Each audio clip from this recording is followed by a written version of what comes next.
Dorothy Grant was on her knees in the garden, her hands dark with soil, when her phone rang. She considered ignoring it. The tomato plants desperately needed staking before the afternoon wind picked up. But the ringtone was Lucas's. Her son rarely called anymore. She peeled off her gardening gloves and answered. "Lucas, is everything all right?" "Hey, Mom." His voice carried that familiar tone, the one she'd learned to recognize over the years. Not quite warm, but not cold either. Obligatory, like he was checking something off a list. "Listen, I need to ask you for a favor." Dorothy's heart did that stupid little leap it always did when Lucas needed something from her. Even now at 64, even after 5 years of widowhood, even after countless disappointments, she still craved being needed by her only child. "Of course, sweetheart, what is it?" "It's Megan's mother, Vivian. You remember her condition?" Dorothy did. Vivian Harper, 68, sharp-witted, with a laugh that could fill a room. At least that's who she'd been before the accident. 6 months ago, Vivian's car had been T-boned by a pickup truck running a red light. Severe head trauma. The doctors said she'd never wake up. "How is she?"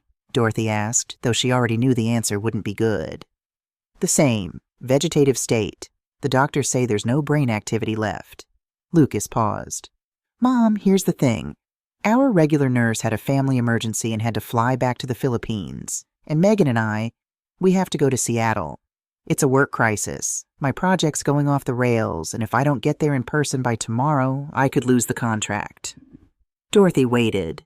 Lucas always buried the ask beneath layers of context. "We need someone to stay with Vivian, just for 4 days. The visiting nurse still comes twice a day to check vitals and handle the medical stuff. You just need to be there, in case of emergencies." "Of course I'll do it," Dorothy said immediately. Too immediately. She heard the eagerness in her own voice and hated it. "Really? Mom, thank you. Seriously, you're saving us." In the background, Dorothy heard Megan's voice. "Is she saying yes? Oh, thank God." Something about Megan's tone made Dorothy pause. Not relief exactly. Something else. But before she could process it, Lucas was talking again. "Our flight's at 6 tomorrow morning. Could you come tonight? That way we can show you everything before we leave." "I'll be there by 7, Dorothy said.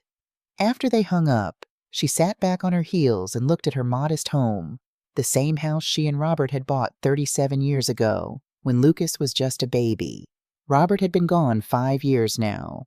Heart attack, quick and cruel. The life insurance had barely covered the funeral and his medical debts. Now she lived on her teacher's pension, $2,200 a month, and filled her days with gardening, church volunteering, and waiting for Lucas to call.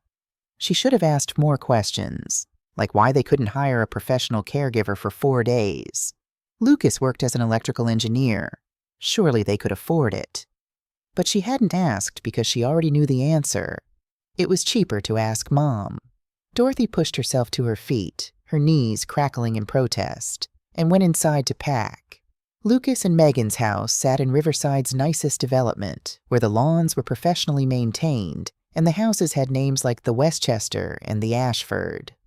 Dorothy pulled her 14-year-old Honda Accord into the circular driveway, suddenly conscious of the rust spots on her bumper. A new BMW sat in the open garage, midnight blue, gleaming under the garage lights. Dorothy blinked. That had to be a $60,000 car at least. "Electrical engineers must make more than I thought," she told herself. But something nagged at her. Last Christmas, Lucas had mentioned they were keeping expenses tight while paying off student loans. Megan opened the door before Dorothy could knock.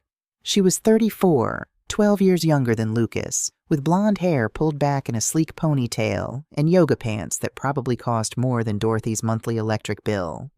"Dorothy, thank you so much for doing this."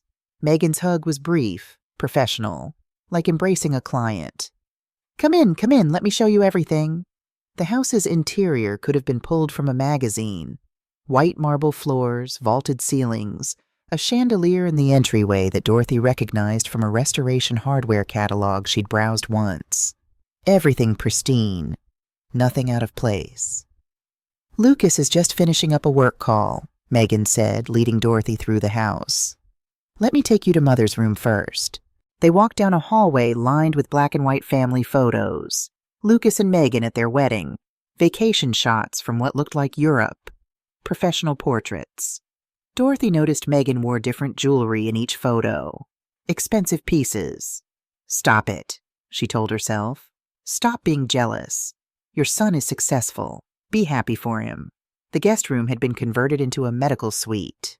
A hospital bed dominated the center, surrounded by monitors, an IV stand, oxygen equipment. Everything beeped and hummed with mechanical precision. Vivian Harper lay in the bed, perfectly still. Dorothy's breath caught. She'd known it would be bad, but seeing Vivian like this vibrant woman reduced to a body being kept alive by machines, made her stomach clench. Vivian's silver hair had been carefully brushed and arranged on the pillow. Someone had applied light pink lipstick to her pale lips. Her hands rested on top of the blanket, positioned just so. We try to keep her looking dignified, Megan said softly. It's what she would have wanted. Dorothy moved closer. Vivian's chest rose and fell with mechanical regularity. The monitors traced steady green lines. But it was Vivian's hands that caught Dorothy's attention. They were warm when Dorothy brushed against them, adjusting the blanket. And there was no muscle atrophy, no wasting that she would have expected after 6 months of bed rest. The physical therapist comes 3 times a week, Megan said, as if reading Dorothy's mind.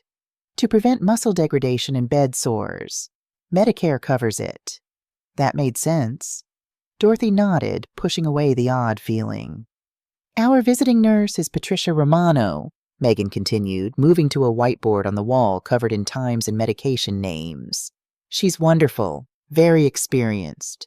She'll come at 9 a.m. and 6 p.m. every day. She handles all the medical care, medications, monitoring, everything. You just need to be here in case something happens between visits. What kind of something? Dorothy asked. Oh, you know, equipment malfunction, a monitor alarm. Though honestly, it's never happened. Mother's been completely stable for months. Megan moved to a locked drawer in the bedside table. This is where we keep her medications. Patricia has a key. Emergency numbers are on the fridge. Dorothy watched as Megan carefully set up a new IV bag, checking it twice before connecting it to Vivian's line. This is time-released medication for comfort, Megan explained. It keeps her from experiencing any distress. Patricia will replace it tomorrow, but this should be good until then. The IV bag looked like any other medical supply, but Dorothy found herself staring at it, trying to remember if she'd ever seen one with that particular label configuration. Mom! Lucas appeared in the doorway, and Dorothy felt the familiar complicated swirl of emotions she always experienced seeing her son. Pride. He was handsome, successful, well-dressed. Sadness, for the distance between them, the wall she'd never managed to break through. And something new, something she didn't want to name. Unease. Lucas hugged her, and she tried not to notice that his embrace felt performative, like Megan's had. Thank you so much for doing this, he said. I know it's a lot to ask. It's no trouble at all. We really appreciate it, Megan added, checking her watch. Our flight leaves at 6 a.m., so we need to leave here by 4. Dorothy, the guest room upstairs is all ready for you. Let me show you where everything is. The next 20 minutes passed in a blur of instructions, where the coffee was, how to work the TV remote, what to do if the power went out. Lucas and Megan moved with practiced efficiency, checking items off a mental list. They seemed anxious to finish, to leave. At the door, Lucas kissed Dorothy's cheek quickly. We'll call tomorrow to check in. Emergency numbers are on the fridge. You said that already? Dorothy said gently. Right, sorry. Lucas had his phone out, was already checking something. Okay, we should be good. Take care of Mother, Megan said. Then softer, almost to herself. She's so peaceful now. It won't be long. Before Dorothy could ask what she meant, they were gone. The front door clicked shut. Car doors slammed. The BMW's engine purred to life, and then silence settled over the house like a blanket. Dorothy stood in the hallway for a moment, listening. The house felt too big, too quiet. The only sound was the steady beep, beep, beep from Vivian's room. She walked back to check on her patient. Vivian lay exactly as before, perfectly positioned, perfectly still. Dorothy reached out to adjust the blanket that had shifted slightly when she'd touched it before. That's when she felt it, the smallest twitch, a finger barely moving against her palm. Dorothy jerked her hand back, her heart suddenly pounding. She stared at Vivian's face, looking for any sign of consciousness. But Vivian's eyes remained closed, her face slack, her breathing mechanical. Reflex, Dorothy told herself. Just an involuntary muscle spasm. Nothing more. But her hand was shaking as she backed out of the room. Dorothy unpacked in the guest room upstairs, though her mind was still on that twitch. She'd read about coma patients having reflexes, hadn't she? It didn't mean consciousness. It didn't mean anything. She was hanging her second dress in the closet when she heard it. A sound. From downstairs. From Vivian's room. Not a beep from the monitors. Something else. Something that sounded almost like movement. Dorothy's pulse quickened. She set down her toiletry bag and moved to the hallway, listening. The house seemed to hold its breath around her. Another sound. Definite this time. A rustle of fabric. She descended the stairs quickly, quietly, though she couldn't have said why she was being quiet. When she reached Vivian's doorway, she stopped. Vivian's eyes were open. Not the glazed, unfocused stare of a coma patient. Clear blue eyes, tracking left and right, taking in the room with obvious awareness before finally landing on Dorothy. Their gazes locked. Dorothy's hand flew to her mouth.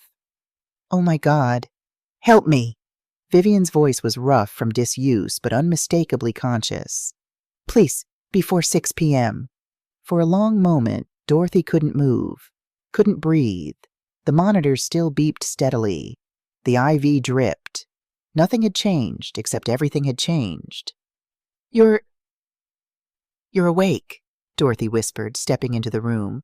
"How long have you been—" "Not long. 2 to 4 hours a day. Between the drugs." Vivian tried to sit up and winced. "Please help me. My muscles—" Dorothy rushed to adjust the pillows, her hands shaking so badly she could barely grip the fabric. "The drugs? What drugs?" Megan said, "Megan is drugging me." Vivian's eyes held Dorothy's with desperate intensity. "She and Lucas. They're stealing everything I own, and they need me unconscious, so I can't stop them." The room seemed to tilt. Dorothy gripped the bed rail to steady herself. That's impossible. Lucas is my son. He wouldn't—" "Dorothy!" Vivian's hand shot out with surprising strength, gripping Dorothy's wrist. "Listen to me. I know this is hard. I know he's your son, but I need you to hear me, and I need you to believe me, because She glanced at the clock. "In 2 hours, that IV is going to knock me out again, and we might not get another chance." Dorothy's mind raced. This had to be a delusion. Brain damage from the accident, paranoia, confusion. Except Vivian's eyes were completely clear. Her grip was strong. Her voice, though weak, was rational. "Tell me," Dorothy heard herself say. "Tell me everything." Vivian took a shaky breath. "The accident was real. I was in the hospital for a week, unconscious. But then I started waking up. The doctors talked about recovery, rehabilitation. That's when Megan convinced them I was having episodes, violence, confusion. She showed up to appointments with scratches on her arms. Scratches she gave herself. Why would she? Money. I'm worth about $735,000. Retirement accounts, investments, my house in Portland. Lucas forged a power of attorney. They've already transferred almost $300,000. The number hit Dorothy like a physical blow. $300,000. She thought about the BMW in the garage, the expensive jewelry, the house that should have been beyond their means. "But how?" Dorothy's voice came out strangled. "How could they forge? There's a corrupt notary public. I heard them on the phone with someone named Sandra Kim. She lost her license 2 years ago, but still does under-the-table work." Vivian shifted uncomfortably. "Dorothy, I need to tell you something else. Something important. I haven't been completely helpless." "What do you mean?" 3 weeks ago, The mailman saw me. Tommy Shaw. He was delivering a package and looked through the window at the wrong or right moment. I managed to mouth help before the drugs pulled me under again. Dorothy's heart was pounding so hard she could hear it. Did he help you? He contacted my lawyer, Barbara Steinberg. She's been working quietly, gathering evidence. She hired a private investigator. Vivian's voice dropped. Tommy snuck a recording device into my room. It's in that potted plant by the window.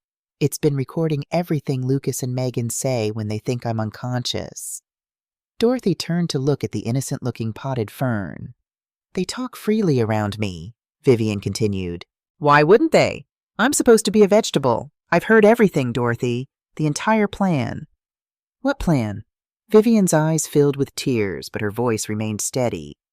They're going to kill me. Not with obvious murder. They're too smart for that. They're planning to stage a fall, make it look like I had a seizure, fell from bed, hit my head. For someone with a brain injury, it would look completely natural. Dorothy felt the blood drain from her face. When? Soon. Within 2 weeks. They're waiting for... Vivian trailed off, her face going pale. Dorothy, there's more. Something you need to know about yourself. What? You're not just a caretaker. You're their alibi. Vivian gripped Dorothy's hand tighter. But you're also... Dorothy, 3 months ago, Lucas took out a life insurance policy on you. $250,000, with him as the beneficiary. The words didn't make sense at first. Dorothy's brain refused to process them. People can't just take out policies on other people without consent. They can if you signed the paperwork and don't remember. Do you remember Lucas visiting you 3 months ago, bringing papers for you to sign? Maybe saying it was for your own protection, updating beneficiaries after Robert's death? Dorothy did remember. Lucas had come over with a folder of documents, said it was to make sure she was protected, that he'd be able to handle things if anything happened to her. She'd signed without reading carefully, so grateful that he was finally showing concern for her well-being. Oh, God, she whispered. They're planning to kill you too, Vivian said gently. After I die, they'll make it look like the stress of caregiving caused a heart attack. Lucas already has a doctor friend ready to sign the death certificate without an autopsy. Dorothy sank into the chair beside the bed. Her son, her baby, the child she'd raised, protected, loved, despite everything. I know this is devastating, Vivian said. Believe me, I know. Megan is my daughter. I raised her, and she's planning to murder me for money. The two women looked at each other. Two mothers, both betrayed by the children they'd loved. We have to call the police, Dorothy said, reaching for her phone. And tell them what? That I, a woman supposedly in a vegetative state, claim my daughter is drugging me? That you, a woman here for only 30 minutes, think your son is a murderer? Vivian shook her head. Barbara's been working this angle for weeks. The problem is evidence. We have recordings of Lucas and Megan talking, but we need proof of intent to commit murder. Clear, undeniable proof. The recordings don't include the murder plan, not explicitly. They're careful about that. Talk in code. When this is over. After the transition. Nothing a prosecutor could use. Vivian glanced at the clock again. We have an hour and a half before this IV knocks me out. Barbara wants you to stay. Keep acting normal. Help gather the final evidence we need. What evidence? Lucas and Megan will call tomorrow. They'll be testing you, seeing if you notice anything wrong. You need to act like everything is normal, like I'm completely unconscious. Vivian's voice grew urgent. But while you're here, you need to search. There's a spreadsheet on Lucas's computer. Passwords are in his office desk, 3rd drawer down, taped under the bottom. The spreadsheet has their timeline. When they plan to kill me. When they plan to kill you. Dorothy's head was spinning. I can't. This is insane. I know. But Dorothy, Vivian pulled her close. We're both dead if you don't help me. They've already decided. The only question is whether we go quietly or we fight. In the silence that followed, Dorothy heard the beep of monitors, the hum of the IV pump, the distant sound of traffic outside. And beneath it all, she heard Robert's voice from years ago, talking to a young Lucas who'd been caught cheating on a test. "Son, the hardest thing in life is doing what's right when what's right hurts the people you love." Dorothy had thought Robert was talking to Lucas. Now she realized he'd been preparing her. She looked at this woman she barely knew, this brave, terrified woman who'd been trapped in her own body for months, fighting to survive while her own daughter planned her murder. "What do you need me to do?" Dorothy asked. Vivian's eyes filled with tears of relief. "First, check the mailbox. Tommy should have left something for you. A small box. Then come back and I'll tell you where to search." Dorothy stood on shaking legs. At the doorway, she turned back. "Vivian, the twitch I felt earlier, when I touched your hand, that was you, wasn't it? Trying to communicate?" Vivian nodded. "I've been trying for months, but you're the first person who noticed." Dorothy walked to the front door, her mind reeling. In the mailbox beneath a pile of junk mail, she found a small package wrapped in plain brown paper. No return address. Inside was a recording device the size of a USB drive and a burner phone with a single number programmed in. Dorothy clutched the package and walked back inside, where a supposedly comatose woman waited to teach her how to catch a murderer, the woman who happened to be planning to kill her son who happened to be planning to kill them both. God help me, Dorothy thought. God help us all. The burner phone buzzed at 5:47 p.m., 13 minutes before Patricia Romano's scheduled arrival. Dorothy stared at the unknown number on the screen, her heart hammering. She'd spent the past hour and a half listening to Vivian's whispered instructions, watching the clock tick toward 6, toward the moment when the IV drugs would pull Vivian back under. She answered. "Hello? Mrs. Grant? This is Barbara Steinberg." The voice was crisp, professional, with a slight New York accent. "I'm Vivian's attorney. Tommy told me you found the package." Yes, I don't understand what's happening. This is all, I know it's overwhelming, but I need you to listen carefully. Patricia Romano will be there in 10 minutes. When she arrives, Vivian will be unconscious. The drugs Megan gave her are timed precisely for the nursing visits. Dorothy glanced toward Vivian's room. Through the doorway, she could see Vivian's eyes already beginning to droop, her movements becoming sluggish. "Vivian told me, but how do you know Patricia isn't involved?" "Because we've been watching her for 3 weeks. She's legitimate. She has no idea what's really happening." Barbara paused. "Patricia is going to check vitals and make notes. You need to act concerned but not suspicious. Ask normal questions. Be the worried caretaker." "I don't know if I can." "You have to. Lucas and Megan are testing you. They'll be watching for any sign that you know the truth." Barbara's voice softened slightly. "Dorothy, I know this is asking a lot, but Vivian's life depends on your performance tonight." Dorothy closed her eyes. "What do I need to do?" "Tonight, just be normal. Tomorrow morning at 9, when Patricia leaves, I need you to search Lucas's office. Vivian told you where to find the passwords?" "Third drawer, taped underneath." "Good. There's a spreadsheet file called Timelined.xlsx. I need you to photograph every page with the phone Tommy left you. Can you do that?" "I think so." "One more thing." Barbara hesitated. "Tomorrow afternoon, Lucas will video call you. This is crucial. He's going to gauge your reaction, see if you suspect anything. You need to seem tired but not suspicious, grateful for the opportunity to help. Can you do that?" Dorothy thought about all the years she'd pretended Lucas's distance didn't hurt her, all the times she'd smiled through holidays when he barely spoke to her, all the performances she'd already given. "Yes," she said, "I can do that." "Good. I'll call again tomorrow night after Patricia's evening visit. Do not use your regular phone to contact anyone about this. Assume Lucas can see your call logs." The line went dead. Dorothy barely had time to hide the burner phone in her purse before she heard a car in the driveway. Through the window, she watched a compact sedan pull up. A woman in scrubs emerged, carrying a medical bag. In Vivian's room, the change was already complete. Vivian lay exactly as Dorothy had first seen her, slack-faced, breathing mechanically, utterly still. If Dorothy hadn't spent the past hour talking to her, she would never have believed consciousness was possible. The doorbell rang. Dorothy took a deep breath and went to answer it. Patricia Romano had kind eyes and capable hands. She was perhaps 55, with gray-streaked black hair pulled into a practical bun and the efficient movements of someone who'd been doing this work for decades.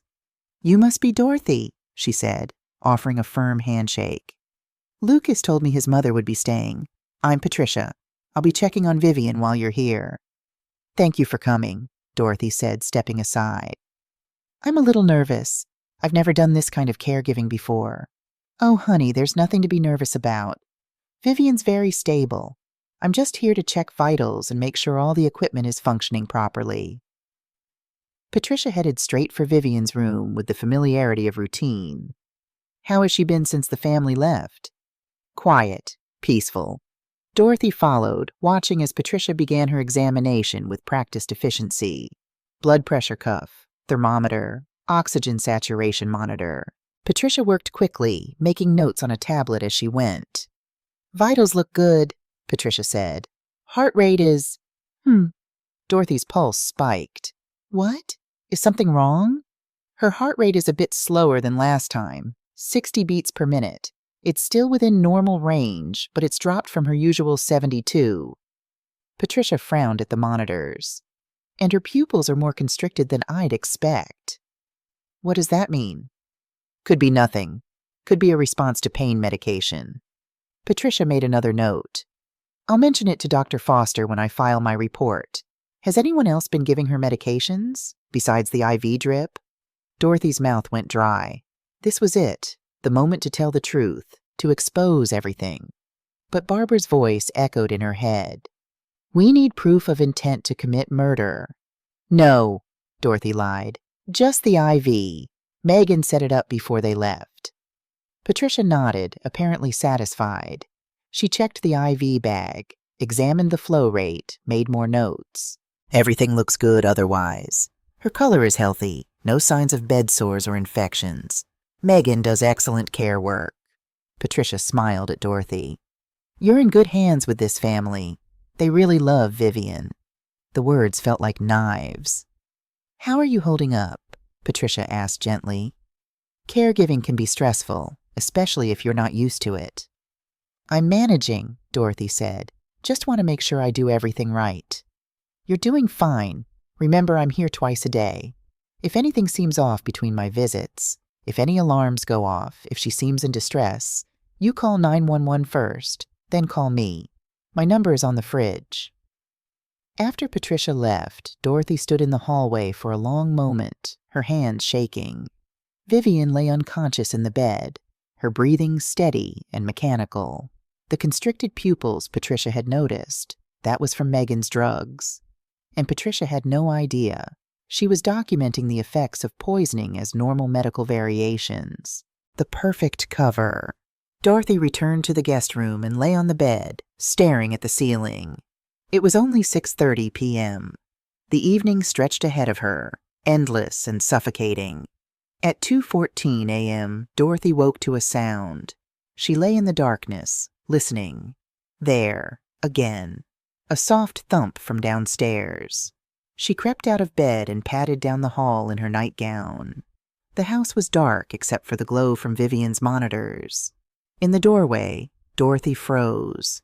Vivian's eyes were open. "The drugs wear off faster now," Vivian whispered. "I'm building tolerance. Come here, quickly. We don't have long." Dorothy rushed to her side. "How are you feeling?" "Like I've been hit by a truck," which I suppose I have. Vivian managed a weak smile. "Did Patricia's visit go okay?" "She noticed your heart rate was slower, and your pupils." "That's the midazolam. Megan's been increasing the dosage." Vivian shifted, wincing.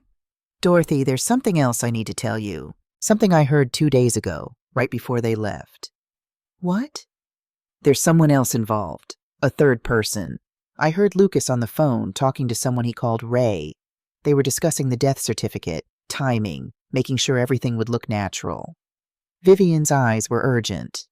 Ray said something about maintaining plausible deniability, and the neurological profile supports the narrative. Who is Ray? I think it's Dr. Raymond Foster, my supposed neurologist. But Dorothy, Vivian's voice dropped even lower. I've never met him, not once since the accident. All my consultations have been through Megan. She tells Patricia and the insurance company that Dr. Foster is managing my care, but I don't think he's a real neurologist. Dorothy's mind raced. A fake doctor? Or a real doctor doing fake consultations? Either way, he's part of this. Vivian grabbed Dorothy's hand. When you search Lucas's office tomorrow, look for anything related to Foster. Medical records, contact information, payment records, anything. They talked in whispers for another 20 minutes before Vivian's words began to slur, the drugs pulling her back under. Thank you, Vivian whispered as her eyes closed, for believing me, for staying. We're going to stop them, Dorothy promised. But as she climbed back upstairs to the guest room, she wondered if she was making a promise she couldn't keep. Patricia's 9 a.m. visit on Friday morning followed the same routine as the evening before.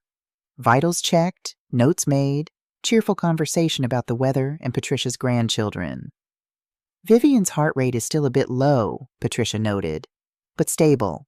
I'll definitely mention it to Dr. Foster. After Patricia left, Dorothy stood in the hallway outside Lucas's office, her heart pounding. She'd never been a snoop, had never gone through Lucas's things even when he was a teenager, and she suspected he was hiding something. Robert used to tell her she was too trusting, that she needed to be more vigilant. Look where trust got me, she thought bitterly.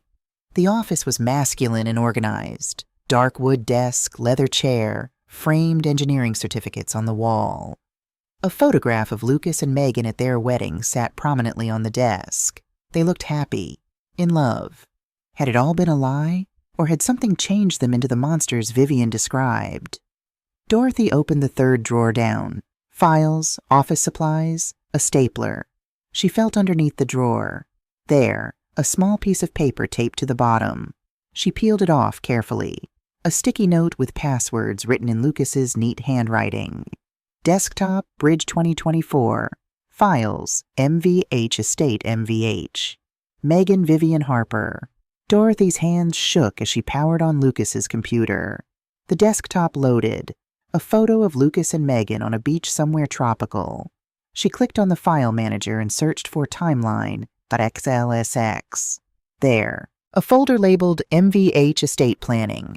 Inside were dozens of files. Bank statements, property documents, insurance policies, and there, timeline.xlsx. Dorothy opened it. The spreadsheet was meticulously organized, color-coded by category. Financial transfers, green. SEPTA 15, $45,000, retirement account. A, SEPTA 28, $62,000, retirement account B. OCT 12, $89,000. Investment portfolio. IC 25, $89,000. Savings account. Total transferred, $285,000. Property, yellow. Portland house listed OCT 30. Estimated sale price, $450,000. Closing target, DECI 15, medical timeline, red.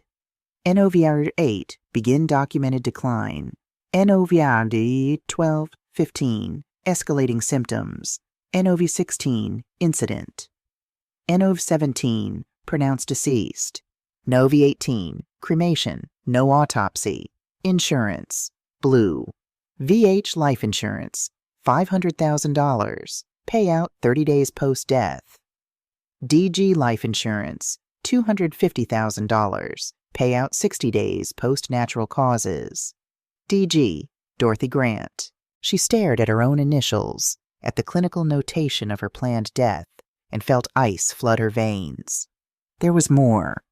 A notes section at the bottom. Dr. F confirms scenario viable. Death certificate ready. PR reports established deteriorating baseline. Incident must occur during DG supervision for optimal legal positioning. DG testimony critical for insurance approval. Dorothy pulled out the burner phone with trembling hands and photographed every page, every damning detail. She was returning everything to its exact position when her regular phone rang. Lucas. FaceTime. Dorothy's heart nearly stopped. She glanced at the computer screen. Still on, the spreadsheet visible. She clicked it closed, shut down the computer, and shoved the passwords back under the drawer. The phone rang again. She ran to the living room, smoothed her hair, took 3 deep breaths, and answered. Lucas's face filled the screen, Megan visible beside him. They were in what looked like a hotel room. "Hey, Mom. How's everything going?" Dorothy forced a smile. "Fine, sweetheart. How's Seattle?" "Stressful. The project's a disaster." Lucas looked tired. Or was that an act, too? "But we should have it sorted by tomorrow. How's Vivian?" "Peaceful. The nurse said her vitals are stable." "Good, good." Lucas studied her face.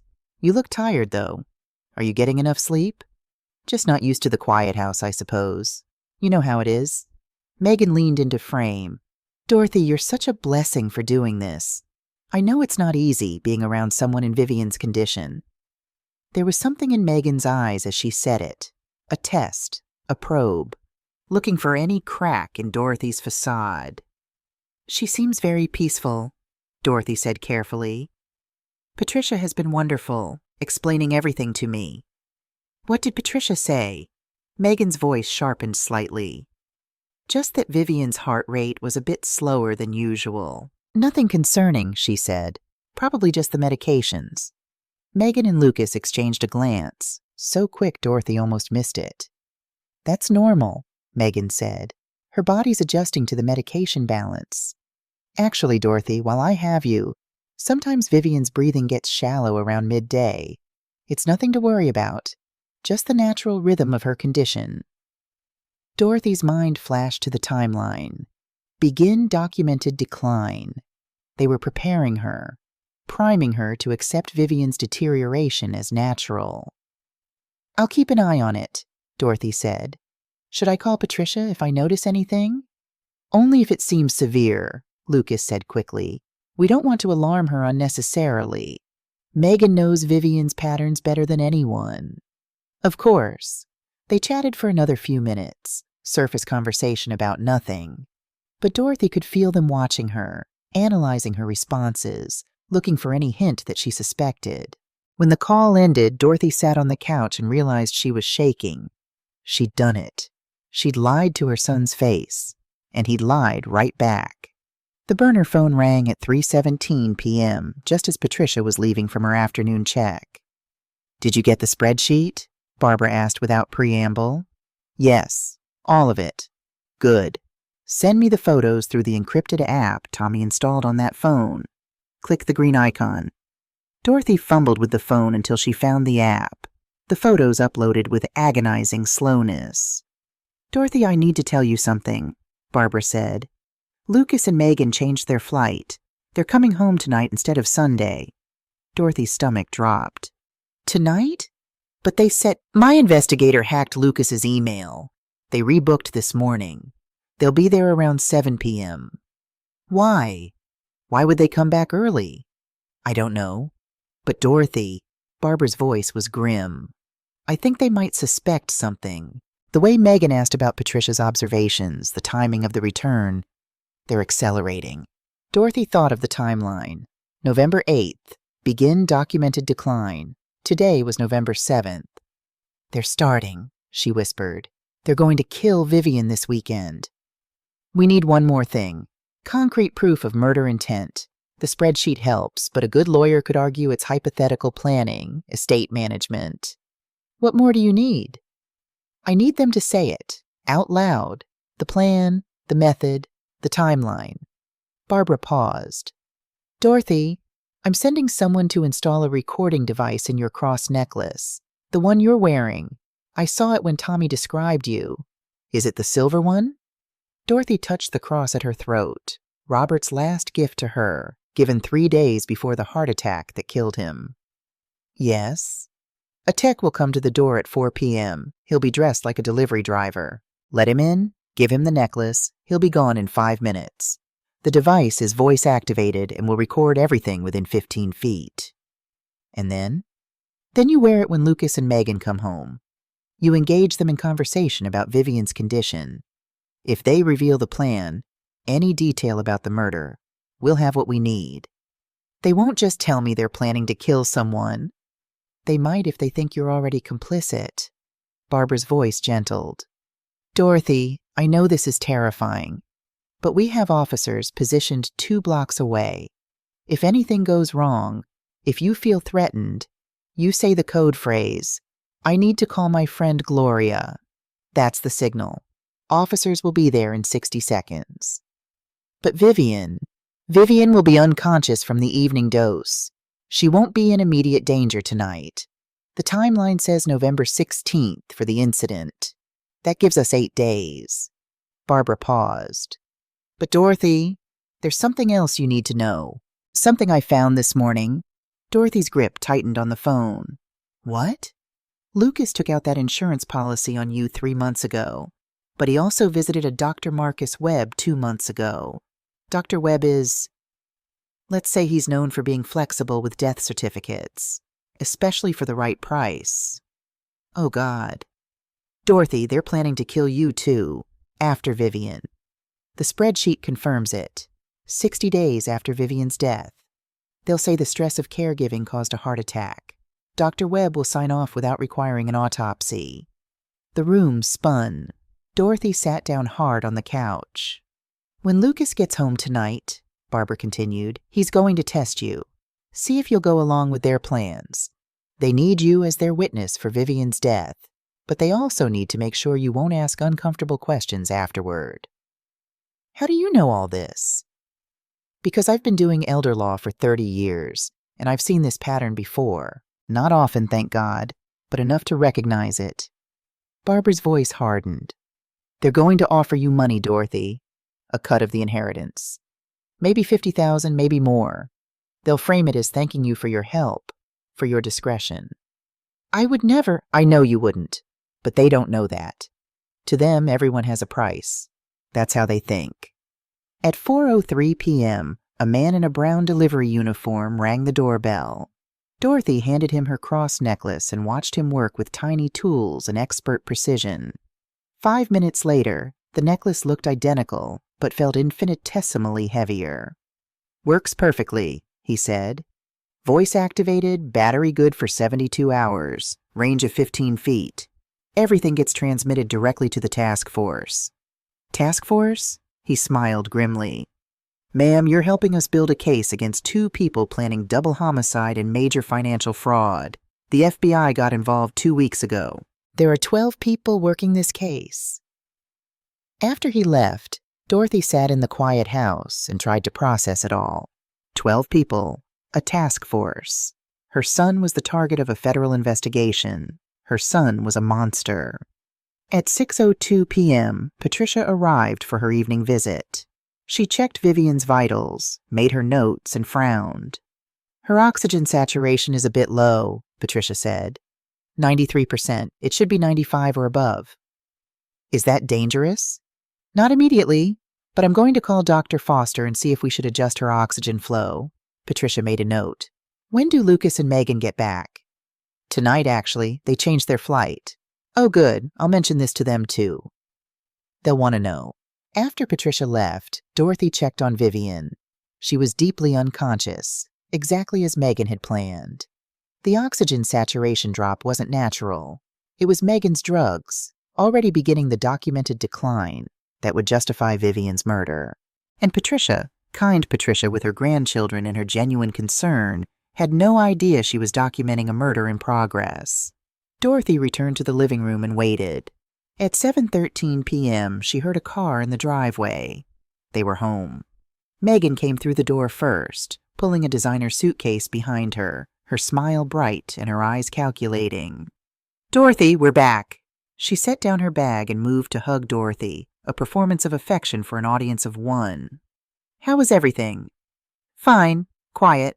Dorothy returned the hug, feeling the cross necklace against her chest, recording everything. How was Seattle? Exhausting. Lucas appeared behind Megan, looking rumpled and tired. Or was that an act? Dorothy couldn't tell anymore. But we got the crisis handled. Thanks again for doing this, Mom. They moved through the house with the ease of people returning to familiar territory. Lucas headed straight for Vivian's room while Megan went to the kitchen. Dorothy followed Lucas, watching as he stood over Vivian's bed, studying her with an expression she couldn't read. "How's she been?" he asked. "The same. Patricia said her heart rate is slower and her oxygen saturation dropped a bit this evening. Nothing critical, she said, but she wanted to call Dr. Foster about it." Lucas's jaw tightened. Just for a second. So quick Dorothy almost missed it. "I'll call Foster myself," he said. "He knows her case better than anyone." "How long have you been working with him?" "Since right after the accident. He's a neurologist specializing in traumatic brain injuries. Top of his field." Lucas turned to her. "Mom, let's talk. In my office." Dorothy's heart began to pound, but she nodded and followed him down the hall. Lucas's office felt different now that she knew what was hidden in his files. He gestured for her to sit in the chair across from his desk while he settled into his leather executive chair. "Mom, I need to level with you about something." He leaned forward, elbows on the desk, fingers steepled. "Vivian's not going to get better. You know that, right?" "The doctors said she's in a vegetative state." "Right, but there's something the doctors can't quite predict. Timing. When her body will finally give up the fight." Lucas watched her carefully. "Dr. Foster thinks it could be soon. Maybe this week, maybe next. Her systems are starting to fail." Dorothy thought of the timeline. November 16th, 9 days from now. "That must be so hard for Megan," Dorothy said carefully. "It is. She's been Vivian's primary caregiver for 6 months. The stress is enormous." Lucas paused. "Mom, I'm telling you this because when it happens, it's going to happen fast. And you might be here. I need you to be prepared." "Prepared how?" "Emotionally. But also, practically. There will be questions. From the paramedics, from the police. They always do a routine investigation when someone dies at home. From the insurance company." Dorothy's mouth went dry, but she kept her voice steady. "What kind of questions?" "About her condition. About her care. About whether we did everything possible to keep her comfortable." Lucas's eyes locked onto hers. "I need to know you'll tell them the truth." "Which is?" "That Vivian was well cared for. That she was comfortable and peaceful. That when her body gave out, it was a natural progression of her injuries. Not neglect or—" He paused. "Anything else." "Lucas, are you asking me to lie?" "No!"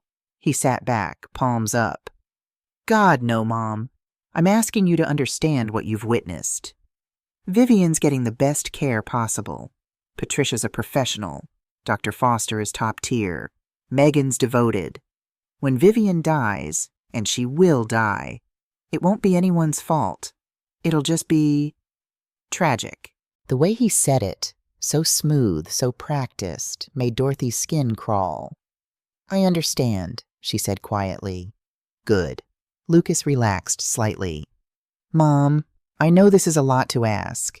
You came here to help for 4 days, and now I'm talking about death and investigations. If you want to go home—" "No," Dorothy said quickly. "I want to stay. Megan needs support. You both do." Something flickered across Lucas's face. Satisfaction? Relief? "Thanks, Mom. That means a lot." He stood.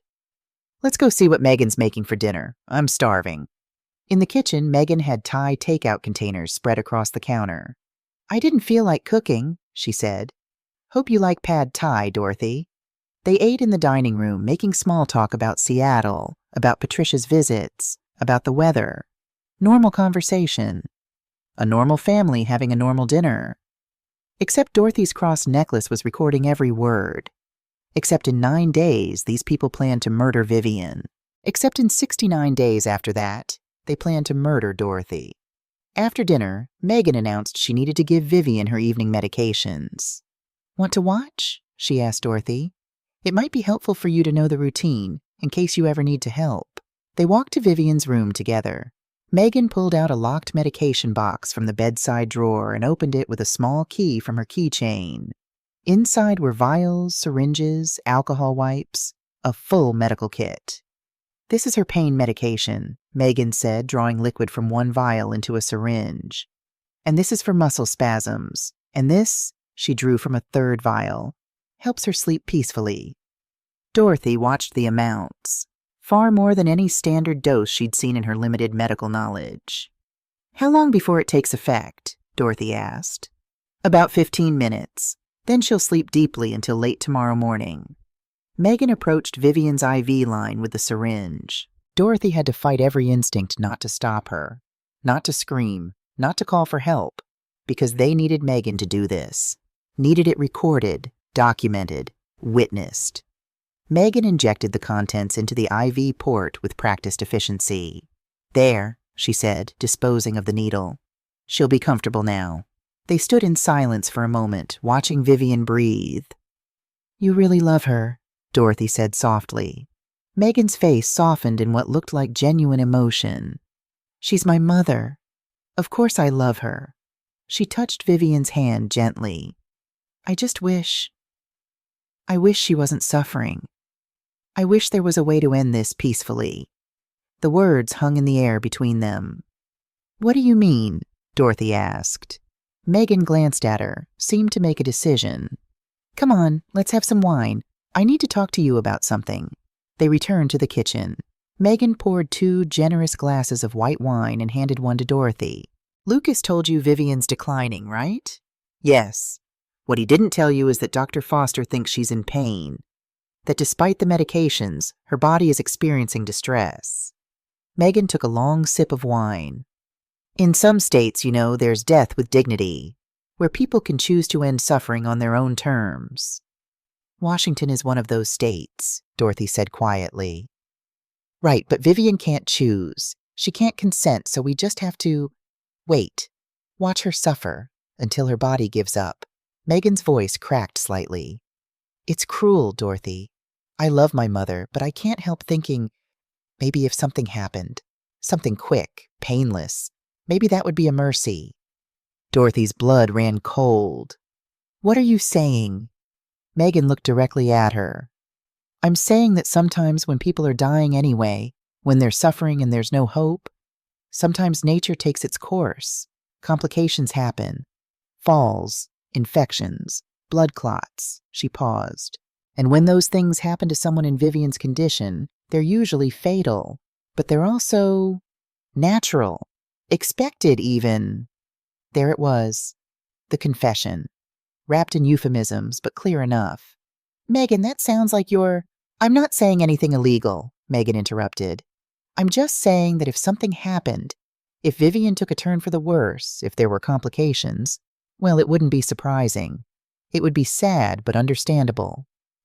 Dorothy set down her wine glass with a shaking hand.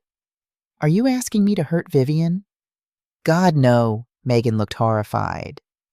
"Dorothy, I would never ask you to do anything like that. I'm just preparing you. When it happens, and it will happen, I need you to understand that it's not anyone's fault. It's just the way these things go sometimes." Lucas appeared in the doorway. "Everything okay in here?" "Fine," Megan said. "Just talking about Vivian's condition. Dorothy understands." Lucas looked between them. "Good. That's good." He moved to stand beside Megan, and they looked at Dorothy with identical expressions of expectation.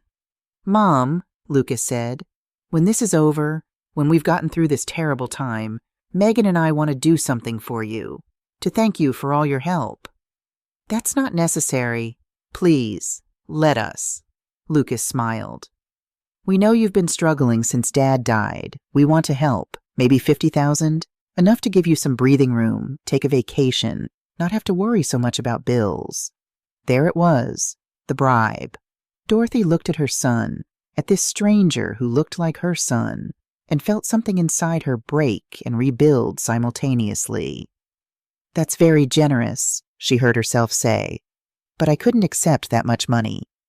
"Think about it," Megan urged. "You deserve it, Dorothy. You've been so helpful, so understanding." Dorothy stood. "I'm exhausted. I think I'll turn in early." "Of course." Lucas said. Get some rest. As Dorothy climbed the stairs to the guest room, she heard them whispering in the kitchen. She couldn't make out the words, but she didn't need to. The cross at her throat had recorded everything. In her room, Dorothy sat on the edge of the bed and waited for the burner phone to ring. It buzzed at 9:47 p.m. Did you get it? Barbara asked. All of it. Good, Dorothy, we're moving up the timeline. I'm briefing the task force tonight. Tomorrow morning, we execute the operation. What operation? The one that ends this nightmare. But Dorothy, Barbara's voice was grave. Tomorrow is going to be the hardest day of your life. Are you ready? Dorothy thought about Vivian, unconscious and helpless down the hall. She thought about Lucas and Megan, planning murder over Thai food and wine. She thought about Robert's voice. The hardest thing in life is doing what's right when what's right hurts the people you love. I'm ready, she said. Good. Get some sleep. Officers are outside watching the house. You're safe tonight. Dorothy lay down fully clothed, the cross necklace still around her neck. Through the floor, she could hear Lucas and Megan moving around below, planning, celebrating, believing they'd won. They had no idea the trap was already closing around them. Dorothy woke at 5:43 a.m. to the sound of her burner phone vibrating. It's Barbara. Are you awake? Yes. Good. Listen carefully. In approximately 15 minutes, Lucas and Megan are going to stage Vivian's accident. Our surveillance picked up a text exchange between them at 4:30 a.m. They moved up their timeline. Dorothy sat bolt upright.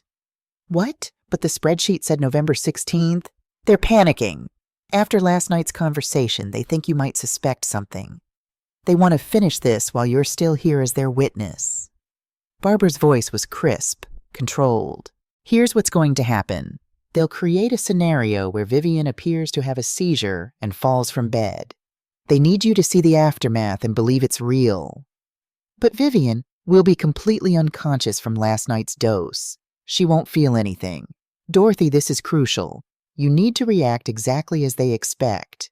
Shock, horror, call 911. Can you do that? Dorothy's hands were shaking. I think so. The 911 call will be routed to our team. Officers are already positioned. When you call, we move in. Barbara paused. Dorothy, in about 30 minutes, this will all be over. Just hold on. The line went dead. Dorothy dressed quickly in the pre-dawn darkness, her heart hammering against her ribs. She moved to the hallway, listening. Below, she heard movement, whispers, the creak of floorboards. She crept to the top of the stairs and peered down. Lucas and Megan were in Vivian's room. Through the partially open door, Dorothy could see them working together with practiced efficiency. Megan positioned Vivian closer to the edge of the bed. Lucas arranged pillows on the floor. They were staging the scene. Dorothy checked her watch, 6:04 a.m. She waited, barely breathing.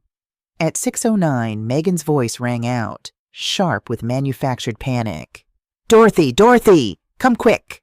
This was it. Dorothy ran down the stairs, her genuine fear making the performance easy. In Vivian's room, the scene was carefully orchestrated chaos. Vivian lay on the floor beside the bed, positioned on her side. A small amount of what looked like blood, makeup, real, marked her temple. Medical equipment beeped frantically. The IV line had been pulled loose, trailing across the floor.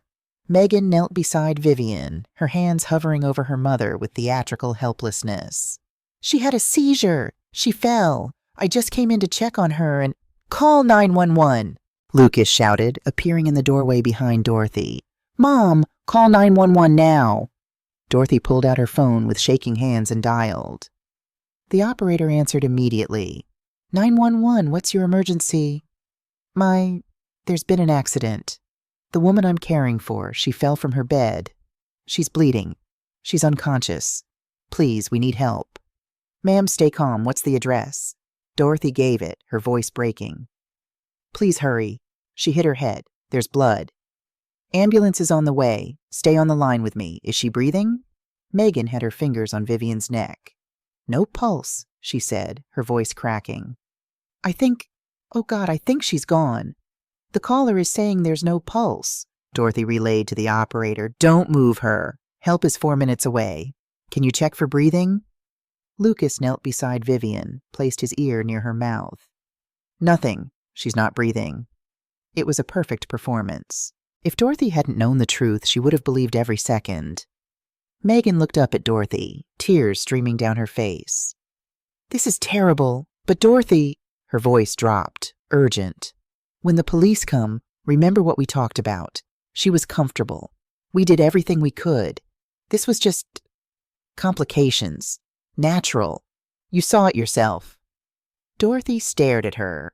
Megan was using Vivian's staged death to ensure Dorothy's compliance. Even now, in this moment, she was manipulating. I saw everything, Dorothy said quietly. Lucas nodded, satisfied. Good. That's good. The truth will... The front door exploded inward. Police! Hands where I can see them! Everything happened at once. Officers in tactical gear flooded the house. Through the front door, the back door, emerging from positions Dorothy hadn't known existed. Weapons drawn, voices shouting commands. Lucas and Megan froze, their faces shifting from shock to confusion to dawning horror. On the ground, now! A tall black woman in an FBI jacket strode into the room, her badge held high. Lucas Grant, Megan Grant, you're under arrest for attempted murder, conspiracy to commit murder, elder abuse, fraud, and wire fraud. What? Megan's voice was shrill. This is insane. My mother fell. We called 911. Your mother? Detective Sarah Walsh looked down at Vivian's still form. Funny thing about that. She nodded to the paramedics who'd entered with the tactical team. They moved to Vivian with professional efficiency, but their movements were gentle, careful. One of them helped Vivian sit up. Vivian's eyes opened. The effect was electric. Megan's mouth fell open. Lucas stumbled backward, his face draining of color. No, Megan whispered. No, you've been unconscious? Vivian's voice was hoarse, but clear, strong. Not for the past 2 weeks. Awake enough to hear everything, every plan, every vile word. That's impossible, Lucas said, but his voice shook. The drugs I've been giving you, Megan said faintly. You should be unconscious?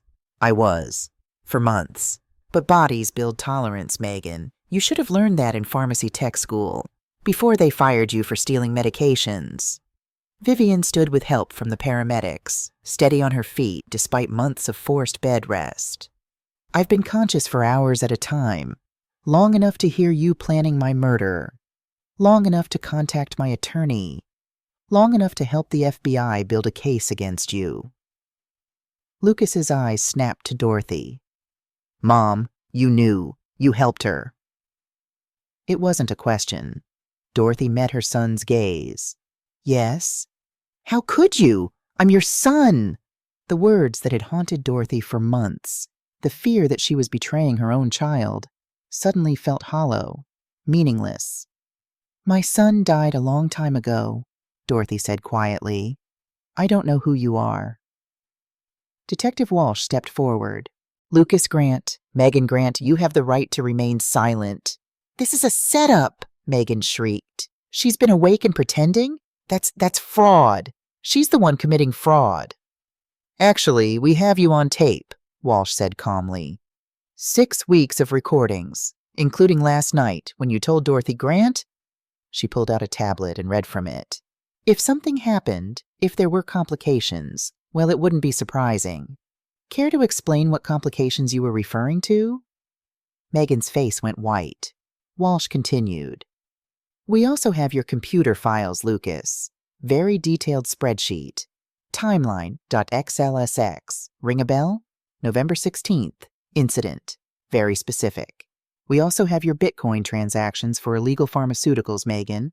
Your forged power of attorney documents. Your communications with Dr. Raymond Foster, who, by the way, we arrested at 5:45 this morning. Dr. Foster? Lucas's voice cracked. The disbarred physician you hired to create fake medical records. He's very talkative when faced with federal charges. Walsh gestured to the officers. Get them out of here. As the officers moved to handcuff them, Megan made one last desperate play. "Dorothy, please, tell them they're wrong. You know we love Vivian. You know we were just trying to help." Dorothy looked at this woman who'd drugged her own mother for months, who'd planned to murder her for money, who'd planned to murder Dorothy next. "I know exactly what you were trying to do," Dorothy said. "And so does the FBI." Lucas was silent as they cuffed him, his face blank with shock. But as they led him past Dorothy, he stopped. "I needed the money, Mom. The house, the cars, the life Megan wanted. I couldn't afford it. I couldn't fail. Not after Dad died believing I was successful." His voice broke. "I just needed—" "You needed to be a decent human being," Dorothy said. "That's what you needed." They took him away. The house emptied slowly. Officers collected evidence. Photographers documented everything. Paramedics checked both Vivian and Dorothy for signs of trauma. Barbara Steinberg arrived at 7:30 a.m., a small woman in her 60s with steel gray hair and eyes that missed nothing. She embraced Vivian carefully. "You did it," she said. "You survived." "We survived," Vivian corrected, looking at Dorothy. Barbara turned to Dorothy. "Mrs. Grant, I know this is overwhelming, but I need you to know what you did today saved Vivian's life, possibly saved your own, and you helped us put away 2 very dangerous people." "How long will they go to prison?" Dorothy asked. "Based on the charges and evidence?" Barbara considered. "Lucas is looking at 25 years minimum. Megan closer to 30. She had priors we discovered during the investigation. Dr. Foster will get 15. The notary, Sandra Kim, is already serving time for other crimes. This will add years to her sentence." Detective Walsh joined them, holding an evidence bag containing Vivian's medication vials. "Lab will analyze these, but preliminary testing shows midazolam, lorazepam, and—" She paused. "A veterinary sedative called xylazine. Street name, Trank. That's what was keeping you under for so long, Mrs. Harper. Highly dangerous. You're lucky to be alive." Vivian touched her arm where the IV had been. "I don't feel lucky." "You are, though," Walsh said gently. "We've seen cases like this before. They rarely end with the victim surviving." Tommy Shaw, the mailman, appeared in the doorway, still in his uniform. "Mrs. Harper? I just heard. I had to come—" He stopped, seeming to realize he was intruding on a crime scene. "Tommy!" Vivian's face lit up. "Come in, please." He entered hesitantly. "I'm so glad you're okay. When I saw you that day through the window and you mouthed help, I wasn't sure if I was seeing things, but I couldn't just ignore it." "You saved my life," Vivian said. "If you hadn't contacted Barbara, anyone would have done the same." "No," Dorothy said. "They wouldn't have. Most people would have convinced themselves they imagined it, or that it wasn't their business. You chose to help. That took courage." Tommy ducked his head, embarrassed but pleased. Patricia Romano arrived for her scheduled 9 a.m. visit and stopped dead in the doorway, taking in the FBI agents, the evidence collection, the very conscious Vivian Harper. "What? Mrs. Harper, you're awake?" "I'm so sorry, Patricia," Vivian said. "You were being used. You had no idea what was really happening." Patricia sank into a chair, her face pale. "I documented everything. Every vital sign, every medication. Oh God, I helped them. I gave them cover." "You were deceived," Barbara said firmly. "You'll need to give a statement, but you're a witness, not an accomplice. Your records actually help our case. They show the effects of the drugs Megan was administering." "But I should have known. I should have seen." "You saw what they wanted you to see," Dorothy said. "That's how good they were at lying." The coffee shop in downtown Seattle had become their regular meeting place. First Saturday of every month, 10 a.m., Dorothy and Vivian would claim the corner table by the window and spend 2 hours talking. Sometimes about the case. The trial was ongoing, expected to last another month. Sometimes about therapy. They both saw counselors weekly. Sometimes about nothing important at all. Today, Vivian stirred her latte and said, "The prosecutor asked if I want to give a victim impact statement at sentencing." Will you? I don't know. Part of me wants Megan to hear how much she hurt me. Part of me just wants to never think about her again. Vivian looked out the window. My therapist says there's no right answer. What does your heart say? That I'm tired. That I've spent enough energy on what she did to me. That maybe silence is its own statement. Vivian turned back to Dorothy. What about you? Lucas wrote you, didn't he? Dorothy had received 3 letters from the detention center. She'd read the first one, full of excuses and blame. She'd burned the other 2 unopened. He wants me to visit. Says he needs to explain. Will you go? Dorothy thought about the son she'd raised. The boy who'd once brought her dandelions from the yard, announcing they were pretty like Mommy. The teenager who'd pulled away, built walls she could never breach. The man who'd planned to murder her for insurance money. No, not yet. Maybe not ever. Dorothy took a sip of her coffee. My therapist says I need to grieve for the son I thought I had, that I'm mourning someone who never really existed.